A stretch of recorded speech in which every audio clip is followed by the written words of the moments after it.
রহমানুর রহিম। আজকে আমরা গণতন্ত্রের গ্রামার অনুষ্ঠানে সংবিধানে উত্তরণের পথ নিয়ে আলোচনা করব এবং সেখানে এই শিক্ষামূলক অনুষ্ঠানে সংবিধানে যেখান থেকে সাংবিধানিক বিচ্যুতি ঘটেছে সেখান থেকে সাংবিধানিক ধারাবাহিকতা রক্ষা করতে হবে, এটাই সাংবিধানিক বাধ্যবাধকতা। বিচারের রায়ও সেভাবেই সুস্পষ্টভাবে আছে।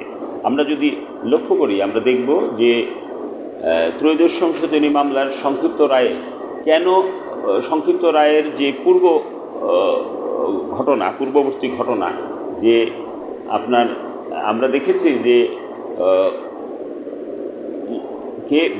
প্রধান বিচারপতি কে এম হাসানকে নিয়ে কুতর্ক হওয়ায় যে কোনো বিচারপতিরা যখন আর প্রধান উপদেষ্টা হতে চাইলেন না, তখনই কিন্তু আমাদের যে তারপরের যে সংবিধানে যে আমাদের এই ত্রয়োদশ সংশোধনী মামলার যে বিলটা যেভাবে আছে সেটা যদি আমরা দেখি তাহলে আমরা আমাদের কাছে পরিষ্কার হয়ে যাবে যে আমাদের আইনটা কিভাবে ওই 1996 সালে যে আন্দোলনের ফসল তত্ত্বাবধায়ক সরকার ব্যবস্থা যে সমস্ত জাতির যে আশা আকাঙ্ক্ষার প্রতিফলন, রিভলিউশন বিপ্লবের ফসল হিসেবে কিভাবে সংবিধানে আসলো, যে সেই আইনের যে খসড়াটা যদি আমরা দেখি মানে বিলটা, তো এখন আমাদের কাছে সুস্পষ্ট হয়ে যাবে যে আইনটা কী ছিল। যে সেখানে যে বিচারপতিরা যদি উপদেষ্টা না হতে চান তাহলে কী হবে, সেক্ষেত্রে রাষ্ট্রের সবচেয়ে গ্রহণযোগ্য উপযুক্ত মেধাবী যে প্রধান উপদেষ্টার সমন্বয়ে যে করতে হবে, আমাদের তত্ত্বাবধায়ক সরকার পদ্ধতি গঠন করতে হবে, সেটা সংবিধানের বাধ্যবাধকতা।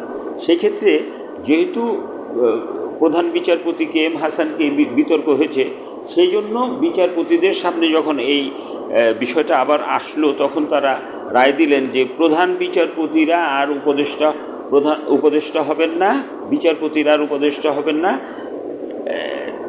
এই বাকি আইনটাকে সংশোধন করতে পারবে। কিন্তু যে সেটাকে অনুসরণ না করে এবং জনগণের মতামত নিয়ে প্রতারণায় বেইমানি করে সাংবিধানিক সংকট সৃষ্টি করায় আজকে যে এই যে বিশৃঙ্খলা, এটার পিছনে কারণ হলো আমাদের যে ষোড়শ সংশোধনী মামলার রায়, তো সেই বিষয়টাতে সুস্পষ্ট করে বলা হয়েছে যে বিচারপতি মানে ত্রয়োদশ সংশোধনী মামলায় যেভাবে রায় দেওয়া হয়েছিল সেটা অনুসরণ না করা এবং জনগণের মতামত না নেওয়ায় 15th amendment is nothing but pasting. তো সেই সম্বন্ধে বলেছে পার্লামেন্ট কোনো আইন সংশোধনের সময় কেন আইনটা করতেছে, কেন আইনটা বাতিল করতেছে, সেই ব্যাপারে সুস্পষ্ট আলাপ আলোচনা হয়। কিন্তু এই ক্ষেত্রে যেটা হয়েছে সেটা একটা প্রতিষ্ঠিত আইনকে মানে ধামাচাপা দিয়ে বাতিল করার ফলে রাষ্ট্রের যে আজকে যে শান্তি শৃঙ্খলা বিঘ্ন ঘটছে এবং স্বৈরাচারের যে চরম পরিস্থিতি সৃষ্টি হয়েছে অসাংবিধানিক সরকারের, সেটা মূল কারণ হচ্ছে যে 111 সরকারটাকেই এই সরকার যে সাংবিধানিক স্বীকৃতি দেওয়ার কথা ছিল সেটা না দিয়ে পুরো কেয়ারটেকার সিস্টেমটা বাতিল করায় আজকে সাংবিধানিক মহাসংকট সৃষ্টি হয়েছে। এবং রায়ের কোনো কথাই 42 পূর্বে সংসদ ভেঙে দেওয়া এবং 13th অ্যামেন্ডমেন্ট ওয়াজ এ কন্ডিশনাল জাজমেন্ট, শর্তযুক্ত জাজমেন্ট। সেই জাজমেন্টের যে শর্ত ছিল সেই কোনো শর্তই মানা হয় নাই। সেই শর্ত না মানায় সেখানে বলা যাচ্ছে এটা সাংবিধানিক সরকারের তরফে সংবিধান লঙ্ঘন হবে। সেটা রায়ের 1178 পারায় সুস্পষ্টভাবে বলা হয়েছে। নির্বাচন কমিশনকে আর্থিকভাবে স্বাধীন করিতে হইবে, ইহাকে সম্পূর্ণ প্রশাসনিক ক্ষমতা প্রদান করিতে হইবে।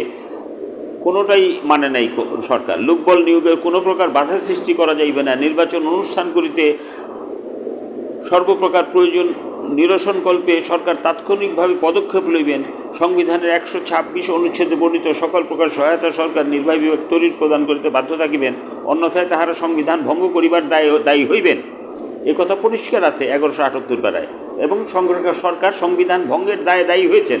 তাহলে সরকার যদি সংবিধান ভঙ্গের দায়ী হয়, সেটা আবার ষোড়শ সংশোধনী মামলা রায়তে সুস্পষ্টভাবে বলা হয়েছে যে সরকার সংবিধান ভঙ্গ করেছে এবং পার্লামেন্ট অকার্যকর হয়ে পড়েছে এবং এই অকার্যকর পার্লামেন্টের ক্ষেত্রে কি করতে হবে, সেখানে আবার বাধ্যবাধকতা হলো যেখান থেকে সাংবিধানিক বিচ্যুতি ঘটেছে, মানে ত্রয়োদশ সংশোধনী মামলার সংক্ষিপ্ত রায়কে বিচারাধীন থাকা অবস্থায়, মামলা বিচারাধীন থাকা অবস্থায় প্রতারণা ও বেইমানি করে না মানায় এবং জনগণের মতামত না নিয়ে সংবিধান বাতিল করায়, ত্রয়োদশ সংশোধনী বাতিল করায় সাংবিধানিক মহাসংকট সৃষ্টি হয়েছে। এই সংকট থেকে উত্তরণের একমাত্র পথ ওই ত্রয়োদশ সংশোধনী মামলার সংক্ষিপ্ত রায় অনুযায়ী রাষ্ট্রের সবচেয়ে গ্রহণযোগ্য, উপযুক্ত, মেধাবী প্রধান উপদেষ্টা সমন্বয়ে তত্ত্বাবধায়ক সরকার পদ্ধতি করে গণতন্ত্রের উত্তরণ ঘটাতে হবে।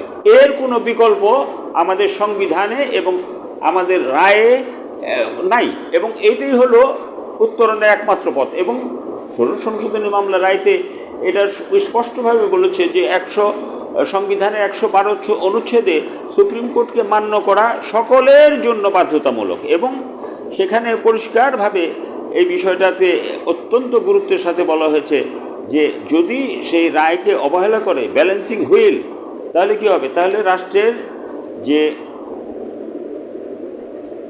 It is the duty of all organs of the state, এটা আমি পড়ছি এখন 25 BLT page 281, it is the duty of all organs of the state to allow the Supreme Court functioning as guardian of the Constitution and running the judiciary smoothly, otherwise the doomsday will not be far off. এই ধ্বংসের দিন বেশি দেরি নাই। The Supreme Court is a balance wheel as the lamp of the Constitution. সংবিধানের বাতি, সংবিধানের guardian. It is a lighthouse whose benignment, rays of liberty and justice illuminate the troubled surface of the water. সুতরাং এই বিষয়টাকে অত্যন্ত গুরুত্ব দিতে হবে রাষ্ট্রের সব অর্গানসকে, যেখানে আমরা পরিষ্কারভাবে রায় পেয়েছি। সুতরাং এই সুপ্রিম কোর্টের রায়কে অবহেলা করার সুযোগ রাষ্ট্রের কারও নাই। এই সংবিধান লঙ্ঘন করার রাষ্ট্রের মালিক জনগণ। এই জনগণ ইচ্ছার পরিপন্থীভাবে স্বৈরাচারের ইচ্ছা মতো রাষ্ট্র চালালে হবে না, এটা পরিষ্কার বাধ্যবাধকতা।